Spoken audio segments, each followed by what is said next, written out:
This is New Amsterdam Vape, and in this video, I'll review the Aspire Evo 75 kit. The Aspire Evo 75 is a compact sub-ohm starter kit with temperature control modes as well as different firing methods and wattage mode. The Atlantis Evo tank in the kit is 22mm in diameter and 43mm from the base of the deck to the top of the drip tip, with a liquid capacity of 2 milliliters. The Evo 75 device is 22mm in width, 37mm in length, and a height of 75mm. The tank and device combined have an overall height of 11.8 centimeters, or 4.64 inches. The device has a voltage range of 0 to 8.5 volts, a wattage range of 1 to 75 watts, and a temperature range of 200 to 600 degrees Fahrenheit, or 100 to 315 degrees Celsius. The Evo 75 is compatible with nickel, titanium, and stainless steel wires in temperature control mode. The coils included in the kit are Kanthal-Clapton coils that range between 0.4 to 0.5 ohms. The Atlantis Evo tank breaks down into the deck, the coil that screws into the deck, the glass wall, the top that screws into the coil, a large drip tip, and a rubber cover. The kit also comes with a USB cable, a spare glass, and a spare coil. Looking at the tank up close, it's a very tiny tank like the Nautilus X. The airflow ring spins freely around the base of the tank with 4 airflow holes. The tank comes with a rubber cover that goes over the top. Frankly, I just keep it off since it collects dust and lint very easily. The drip tip is a top hat shape that attaches to the top piece. There's grooves around the top piece that make it easy to grip, so you can remove it to fill the tank with liquid. The glass is held in place tightly with an O-ring around the deck. The coil screws into the deck of the tank and holds the whole tank together. The coil for the Atlantis Evo tank is the same as the Atlantis coils and are interchangeable. The 510 connection of the tank is non-adjustable, and you should not use it with a hybrid mechanical mod. The Evo 75 device is made up of a zinc alloy, and it has a very nice feeling finish. The overall shape is very boxy, like older devices, and it doesn't have the same ergonomic feel that most devices have now. There's a micro USB port on the side for charging the device and updating the firmware. There's 8 small vent holes on the bottom in case of battery failure. The 510 connection has a spring-loaded pin, so it'll work with most any atomizer. The buttons have great feedback, they're nice and clicky. The battery is held in place with several strong earth magnets. These work really well to keep the battery case in place, and it doesn't jiggle around.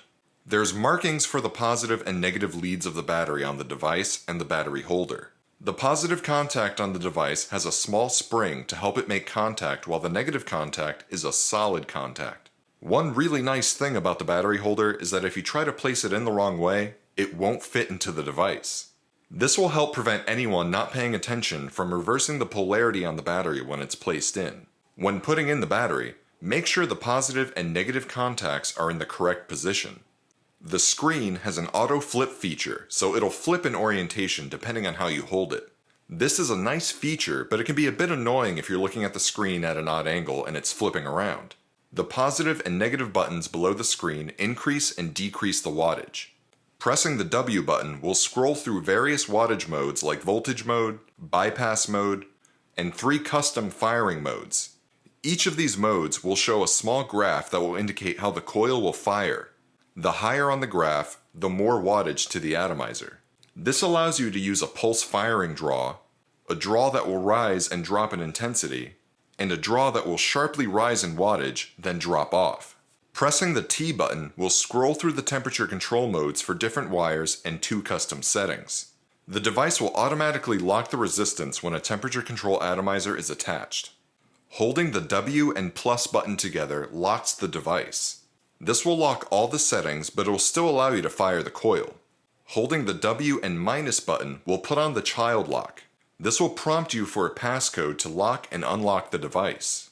The default code is 000. With the child lock on, the device will be completely locked until you enter the passcode. To reset the passcode, use the plus and minus buttons to scroll to the arrow. Press the fire button to select the arrow and then enter the old passcode, which will then allow you to select a new passcode. Holding the T and plus buttons will take you to the TCR menu setting for different wire types in temperature control mode. Pressing the T and minus buttons will allow you to change the Aspire logo along the top and replace it with any word you want. This allowed me to customize the device with my name, which is kind of cool. When an atomizer is attached, it'll automatically read the resistance of the coil, and it'll lock if you're in temperature control mode. When using one of the custom fire modes in wattage mode, you can see the intensity of the wattage as you fire the coil. The graph will display how intense the wattage is as it increases and decreases based on the setting. To start using the kit, the coil needs to be primed. Place a few drops of liquid on the wicking slots on the coil, giving it a moment to absorb the liquid to the cotton surrounding the atomizer. It takes a bit of time for the coil to fully absorb the liquid, so work in a circle placing a bit of liquid at a time. When the coil absorbs enough liquid, place on the glass wall. Fill the tank with liquid, but leave a bit of room around the top, otherwise it'll spill out as you put on the top cap. It's really important to let the tank sit for a few minutes before using. It takes some time for the coil to be fully saturated with liquid, and you don't want to fire the coil while it's dry. I tested the Evo kit with the 0.4 ohm Clapton coil between 30 to 45 watts, but I liked it best around 40 watts with the airflow wide open. There's a good amount of airflow with this tank, and there's a good amount of cloud production as well. The flavor is okay, but it's much better with the airflow closed down around the 20 to 25 watt range. This kit is very compact, but the boxy shape isn't that comfortable in my hand compared to other devices. The 2 milliliter capacity of the tank also goes very quickly, and I found I had to frequently refill the tank over and over. Moving on to the pros and cons. As a pro, the Aspire Evo 75 kit is a great and compact sub-ohm starter kit. It's not too bulky, and works great as a travel kit. If you're looking for a new kit to get started with sub-ohm vaping, this is a good choice, and Atlantis coils are easily available everywhere. I really like the Evo 75 device a lot. The chip is great with a lot of useful menu settings. The custom firing modes are pretty cool, though I didn't like them as much. I like controlling the intensity of the vape by pressing the fire button on and off, but the firing modes are cool to try out. The auto flip on the screen is a nice touch, as well as the child lock with the passcode. Though I found the passcode was better to prevent unwanted sharing of my device than keeping it from a child. I also really like the battery compartment. It holds in really tight and does a good job of indicating the orientation of the battery and preventing someone from putting in the battery upside down. The price is another pro. You can get this kit for $68, which comes with 2 coils that'll last you weeks easily. This is much cheaper than when I got my Kanger Subbox kit new, and it performs much better. Remember, you can get 15% off at heavengifts.com with the coupon code ANEWAMSTERDAM. Moving on to the cons. The Atlantis Evo tank has a really small liquid capacity. I'm usually okay with this when using lower wattages, but running it in the 40 watt range will blow through the liquid very quickly. Refilling the tank is also a pain, so having to refill it more often is a big con. While I like the functionality of the menu on the device, the button layout is annoying. If you don't remember to lock the device, it's too easy to change between temperature control and wattage modes. This makes it easy to accidentally change the settings in your hand or in your pocket. I try to keep it locked when vaping, but it's a pain to keep locking and unlocking when I like to adjust my wattage settings frequently. I like everything else about the device but the shape. It's way too boxy and not at all ergonomic.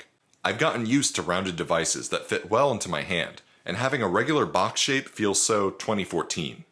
Overall, I really like the Aspire Evo 75 sub-ohm kit. The device works really well and comes with a ton of features and customization, and the tank keeps the same Atlantis coils, which is great.